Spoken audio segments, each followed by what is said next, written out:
Okay, let's jump right into this explainer. We're going to be looking at the story of Rahul.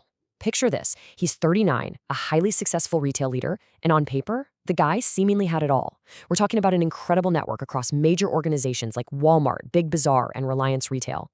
He understood supply chains and profitability matrices better than almost anyone else in his industry. By every conventional metric, people called him incredibly successful. But, and there's always a but, right? Despite all this massive achievement, he found himself feeling completely and utterly exhausted. So one morning, he's looking out the glass window of his 22nd floor apartment, watching the city wake up beneath him, and he finds himself staring at the skyline, asking this one kind of dangerous question: what exactly am I building? And the kicker here, he wasn't asking this question for his company. He was asking it for himself. Now check out this stark contrast between how the world saw Rahul and how he actually felt inside. It's a paradox so many mid-career professionals face today. On the outside, we see the external reality, a respected high-income earner in senior leadership, the whole 9 yards. But the internal reality? Completely different. Every single Sunday evening felt heavy. He was emotionally drained. And the wild part is, his colleagues were experiencing the exact same thing. Financially stronger than ever, for sure, but emotionally weaker and privately really anxious.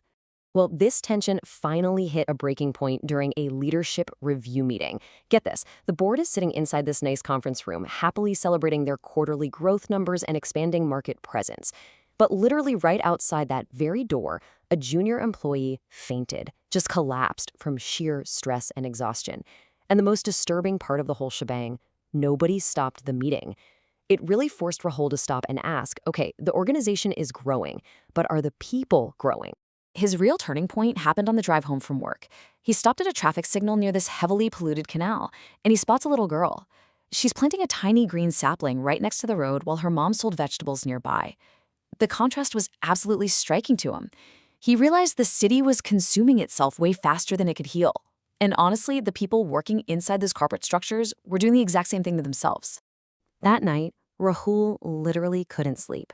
For the first time in years, instead of cracking open his laptop to check emails or crunch spreadsheets, he opened a blank notebook. And at the very top of the page, he wrote down a sentence that would permanently change the trajectory of his life and his career. What if success is incomplete without significance? That brings us to part one, the paradigm shift. Moving from extraction to restoration. Let's see how this plays out. As Rahul started diving deep into regenerative leadership, it hit him. The current retail system heavily rewarded extraction.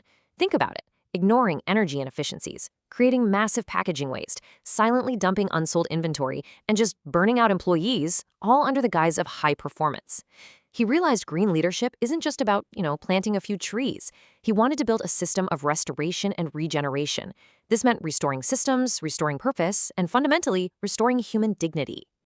Now, here's the crucial point. He didn't dramatically storm into the boss's office and resign.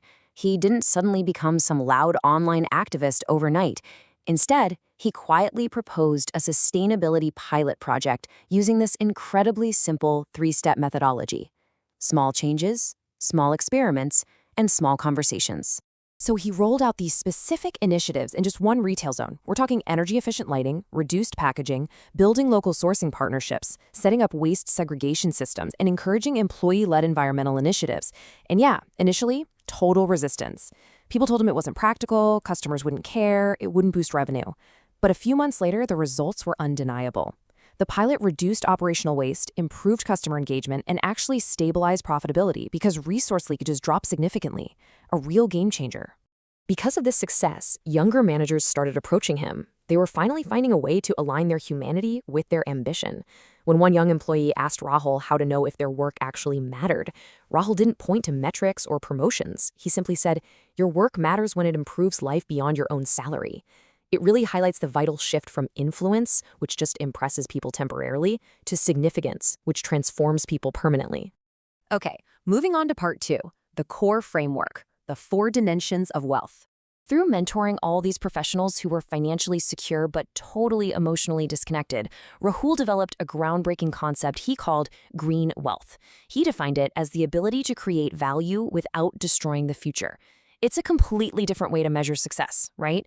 Measuring wealth through sustainable contribution rather than just accumulation. It's all about building organizations that heal instead of exploit, generating prosperity while actively preserving our shared humanity. Green wealth is practically broken down into 4 distinct dimensions, kind of like a roadmap for a fulfilling life. First up, inner wealth, your clarity and emotional resilience. Second is relational wealth, which is built on trust and meaningful connection. Third is societal wealth, meaning your contribution to communities and ecosystems. And finally, the fourth is financial wealth, creating resources ethically and sustainably. And here is the trap we all need to watch out for. Most professionals spend their entire lives exclusively chasing that fourth dimension, financial wealth. They pour all their time and energy into it, completely ignoring their inner, relational, and societal wealth.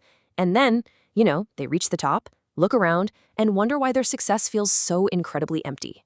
Which leads us perfectly into part 3, Beyond Success, Building a Lasting Legacy. As Rahul grew older and transitioned from a traditional retail leader to a highly sought-after mentor, his focus shifted entirely, away from short-term outcomes and straight toward long-term impact. Once, while visiting his hometown, he was walking through these old streets, noticing how the massive trees from his childhood had been replaced by concrete and parking lots. He felt this quiet grief about how progress so often forgets wisdom. While he was sitting there, an elderly man recognized him and planted this powerful idea in his mind. Build something people will thank you for after you are gone. That single interaction completely redefined legacy for him. Listen, legacy isn't about your ego. It's not about what people remember about you. True legacy is what continues because of you. It's the sustainable systems you build, the mindset shifts that outlast your tenure, and the conscious leaders that emerge because of the foundation you laid. This demands a fundamental shift in how we operate in our careers. For years, we've all been taught to ask the traditional question, how much can I earn? But the future of leadership requires us to ask, how much can I restore? That is the absolutely crucial shift, moving away from ego-driven ambition straight toward purpose-driven contribution. One morning, Rahul was visiting a school that had actually implemented an eco-learning initiative inspired by his leadership circles. The kids are showing him their composting units and tiny gardens, and this little boy looks up and asks him a profound question. "Uncle, when we grow up, will the earth still be healthy?"